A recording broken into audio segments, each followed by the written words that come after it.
Katala Fatilo Samoa Entertainment TV Mayopia Ilinay po itula ay si may papunga.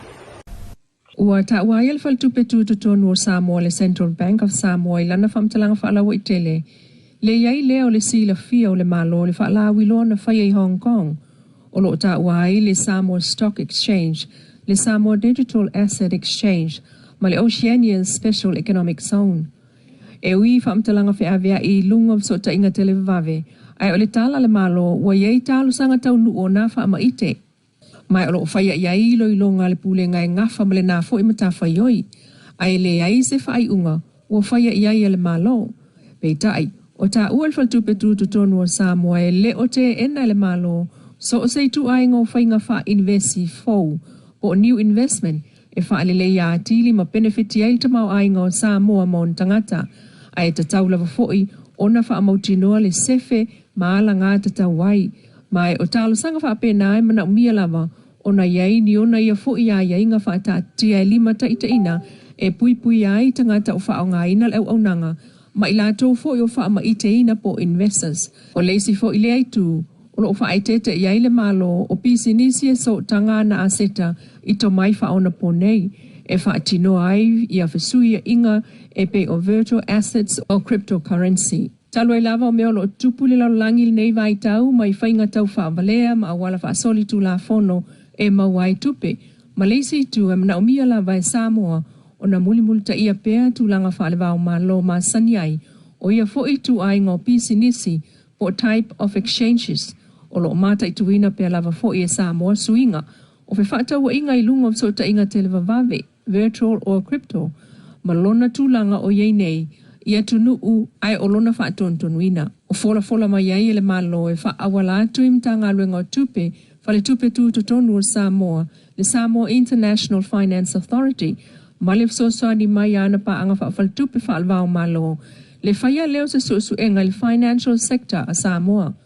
o le aunga o le nā suenga, ia I loa ai pe tala whea ngai ma mawai se benefiti o le nā wha ma ite mō Samoa ai o lona mālamalama anga atua I le wha anga ayo ina o tupea Samoa mōna tūlanga mā ale pe la matia e au whia ai matala ave o le atunu ue ono tupu mai ona o le talo sanga wa au mai ai o le awhaia iai se fuafuanga le malo pe a umane lea sa ili linga ma mautu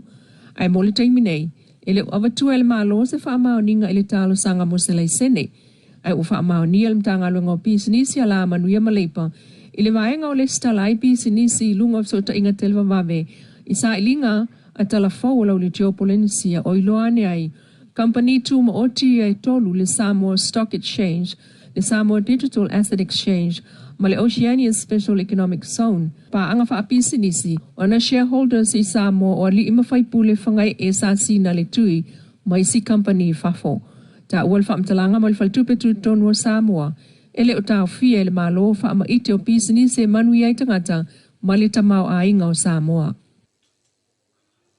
E ono vai aso lewo o iai le umi e wha talitali ai le lisi o mai wha atonu mo le masini ultrasound I le mauta ngase o le tupua tamasese me o le matuatua. O le mafu anga e pe o na ta ual wha mtalanga aloa ia mai le pulenga le mtanga aloa le soifua maloloina le acting director tangaloa Dr. Robert Thompson ta alue na o le tasi le sini a whainga aluenga poto wha apitoa o le nā masini ma leisi o lo o whaata ita I le ngā ruenga. O leisi sini a whaapitoa o malanga atu e toia o ngā mai fiti. A o isi o wha ma vae ma watu I whalmaitu ma oti. Ai o isi o wha se e atu I atunu ma mau. O leisi fo I wha fita uli e pe o na ta ual wha mtalanga alo ia maile ali fo mai e le o tele ni awa noa totongi o maua mō la tau e fia o ngai I le amatata whaapitoa I le ultrasound ma le radiology. Ai o se whainga le tu maulea mo le tunu uele o iai se tūlanga whaana tinati I le whaasolo atua I whale mai tua o mawai au au nanga whaapitoa lea ai tu uawa noa nea I loa I le vaenga o le potu whaata o le tupua tamsese me o le mtuatua e whaatino ana ngāruenga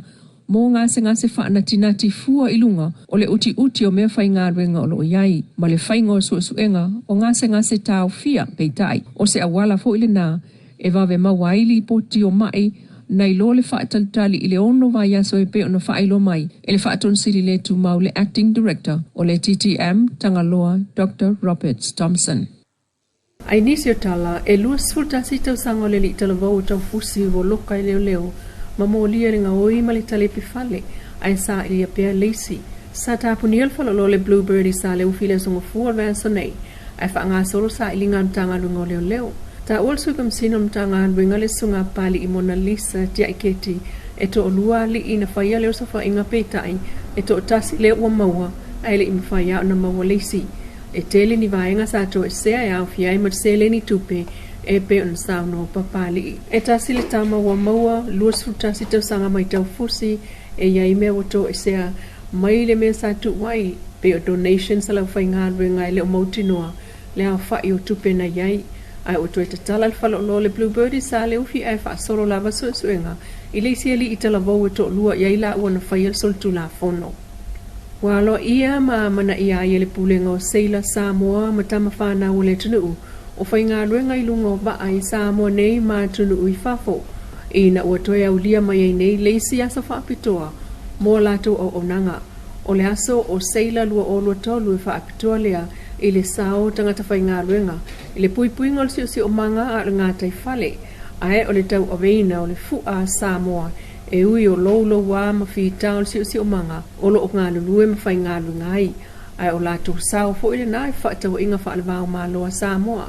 o le aso lua limo iuni lua o lua tolu le aso whaalvao ma loa mo Seila mai atoa iai le 5 tausanga talo na whaatuina le nei whaaia mo le tautua le Asosio Seila SSMA po le Samoa Seafarers Marine Association o le whaamoe le asosi ia tina ele a fo i matata ma whaatupuina pe hawa no whainga luenga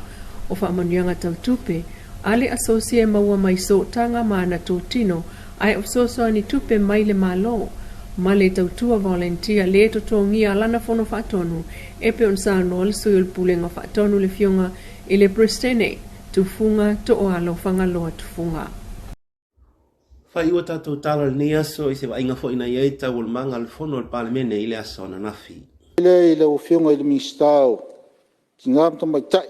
ia me se foi o le ministao le o le te ringa tunu tai nei vai taimi ulanga lava o le kako milionga ka la ua fo ia sosangi plokeki angai kumalo ia me se o le laukele o le kumalo le moli le ngang whafkai ia ua mai a fo yung famku mai ale vai ngam bombor cheleng yang ngai kumalo ya le o kelenga fa sa fua ku kuai ainga yang si le fia ya le vai aso len ke ngai o ile aso fua len ke ngai ya se ya o la va ngai vai aso ako ya ro fa pe la va ngo fa sa fua ku kuai ya ulango so sang yang ngai kumalo ya la mai cheleng ku ngai ya le wa fa sa fua ku mal i kuai ya ainga ia ngor si le fie lo fiong ia ele lau se meu fa le kongu po pa u le vaenga yang si le fie ia o le au fai mo manga ia o le wit paelo ia o le iliafi o le fanga vao o le lua oso sapel mbele ia lo fionga le fa kafar ka kai ku la wala so le wit paelo i le kulanga le pelo le wit paelo ma kulanga o me fa penga ia o mo ko ai fa mari inga ia ainga e o lava i aingai i le imo se pusa aise le imo se o ngā ki ngoai o lako kauma e vio ngal fon fetalai e tulai atu mal falo alo ma le sima manu o le winga le faulave ia le yo le fa shiri fi man la mai sa na nga su manua kere mo wit pa ero lunga la wa te wa le sa ka lo inga tatu funu la fo va so mo la chene la so fina nga ta wina la chene mo wit pa ero ia yo e mo e si pe fa popole LGA olo yo pa la chene o mama na wit pa ero ia wa ma fo fa ila veo no ta o wit pa ero lunga la wolte e fa tu pe sui fono ia sa no pe me manino me fa maoni ia ai le yoli ole winga yo fa talang ia wa silfia fo e lo fiong ole kumalo ngele kumalo ku kaulanga e mo fa le la workele ia kele ala ngau kan mele ku pai maku vanga ia e korosi la workele ko isi ai ngale fa sanga mai ia e va ko ale wil paelo me umo e wa ilunga le wil paelo ia mo so le siku awala ia ole le winga nga fam kalang a de fa kafar ka ia so ale wil paelo sikulo ia alo ia pe agu fa ia ole ia ma le su ma se tu atura no le fiong al mistao ngalo tele lau fanga minsta o awala e feo ai ka vale afi a fai o la sa ava kuit paelo o le anga iuka ia wala ngalu e me la leo ke fa malu lo ko le feo nga sui ma malu o nge o va ngi wit paelo lo wala malo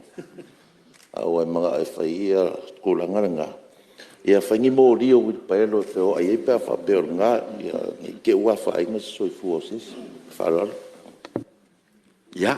mana tua foi sui mamaro e a fia uma minuto fa o la ver ne ya sa no fa o sa no o le to o le te Ora o se fe ia la ma wit paelo se e como ese cambio la fa ia fio ma ko wit paelo ngai fa kanga i lungo keli La Samoa Entertainment TV mai pia sa pupunga o tamua la sa tayao ile rofo le tua a sa fuene